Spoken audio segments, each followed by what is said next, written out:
Amid some major twists and turns in the presidential race, former President Trump brought back his former 2016 campaign manager. So will there be changes to the campaign strategy? Joining me now, Trump-Vance campaign senior official Corey Lewandowski. Good to see you, Corey. Thank you. Good morning. Okay, so let's start here. You are back freshly with the campaign. Is it your sense that there will be changes at the top? Is there going to be a new strategy? Have you made suggestions? What's your role so far? Well, no changes at the top, Shannon. Look, I have the opportunity to work with Susie Wiles and Chris LaCivita. I like to call us the three amigos. We are solely focused on one thing, which is making sure Donald Trump has the opportunity to lay out his vision for America over the next 9 weeks and let the American people go to the ballot to understand what's at stake here. And so no changes at the top. But what we have seen from Donald Trump and what I've always recommended is his ability to get in front of the American people. And he has traversed these battleground states, whether it's Michigan or Wisconsin, Pennsylvania. You know, you have seen a schedule which has been a gauntlet and you juxtapose that to where the Harris-Walz campaign has been. Really, they haven't been on the road. They've been waiting for the unofficial summer to end. They've done one interview in 40 days, which really wasn't a hard-hitting interview. So when you put the two campaigns side by side, there is no question that Donald Trump is outworking, out talking about policy, and outmaneuvering the Biden-Harris-Walz machine. Well, we're going to talk about the momentum, though, that seems to be running in their direction, at least now coming off the convention and with the ticket shakeup. We'll get to the polls in just a minute, but I want to start here. This race is a totally different one than it was a few weeks ago. You've got a different opponent. You got to look at this differently. Politico reports this privately. Trump has suggested he understands that he could lose in November if he does not dramatically change his approach to the race. What's the internal assessment about a pivot, a change? Will we see a different strategy?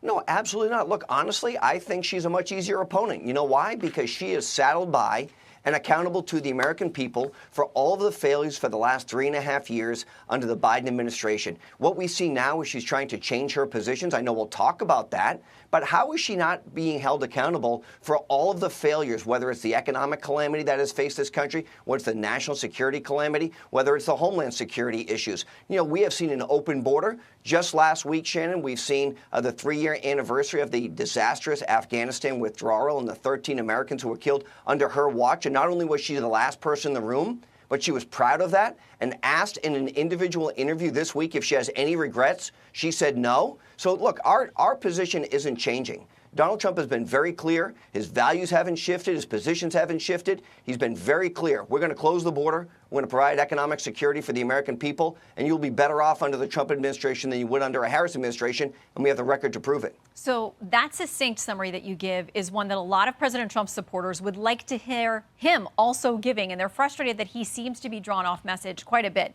Here are a couple of opinion columns. They say Trump's biggest pitfall is his inability to focus on his opponent in any serious way.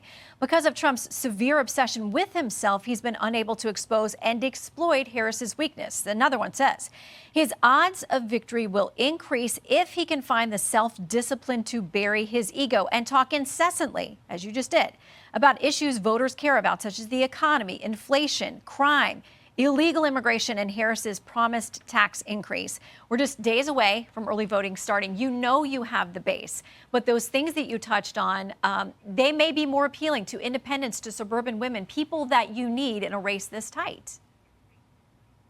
Shannon, listen, Donald Trump has had the opportunity over the course of the last multiple weeks to do very specific policy speeches. He'll be doing another one this week. He went to the border. I had the privilege to be there.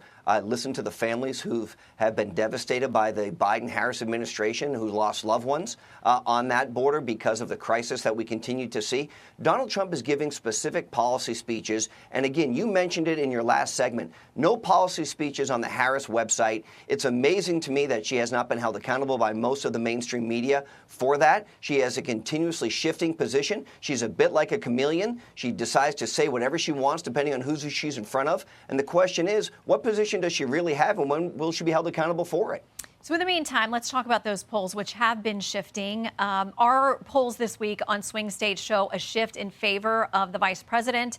Very tight. Most of these polls are within the margin of error, but USA Today and Suffolk University say the shift they've now seen giving her a national lead is based on this. They say big shifts among some key demographic groups, traditionally crucial for Democrats, including Hispanic and Black voters and young people. Among those with annual incomes of less than $20,000, the biggest change, a 3-point Trump edge over Biden in June, has become a 23-point Harris advantage over Trump in August. How do you turn around the momentum? Do you have time?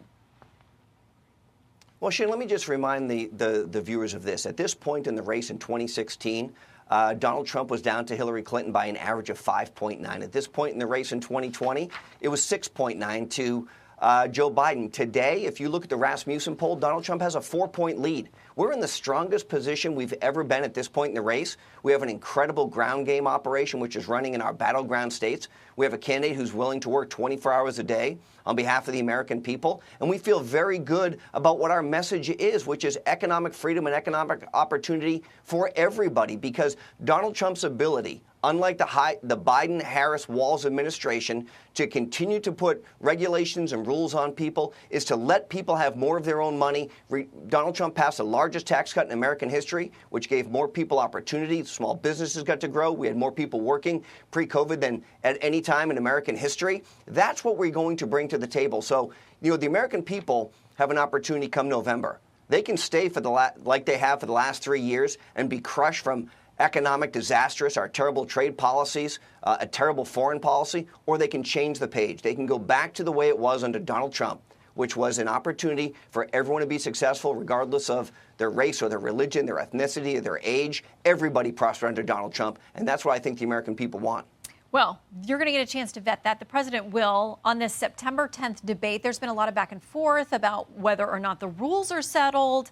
Let's talk about this. The vice president posted on X this: Donald Trump is surrendering to his advisors who won't allow him to debate with a live microphone. If his own team doesn't have confidence in him, the American people definitely can't. We are running for president of the United States. Let's debate in a transparent way with the microphones on the whole time. Has the microphone thing been settled? Will it be settled? Is everybody showing up on September 10th?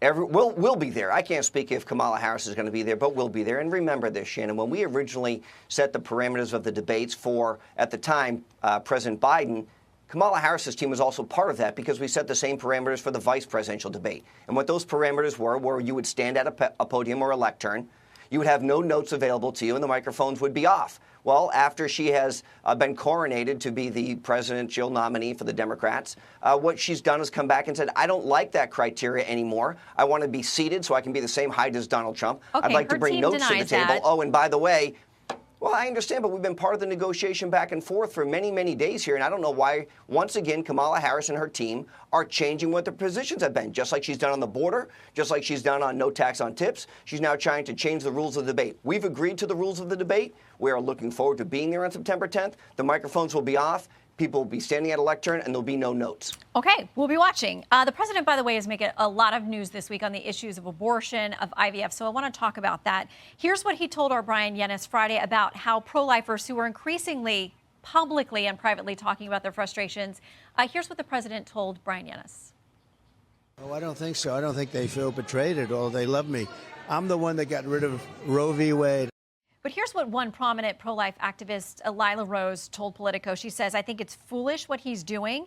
It's politically unwise. It may cost him the election, and it's morally unprincipled as well. Right now, it's all about turnout. If he wants to galvanize his base, he needs to stop trying to pander to Kamala Harris's base because they're never going to vote for him anyway.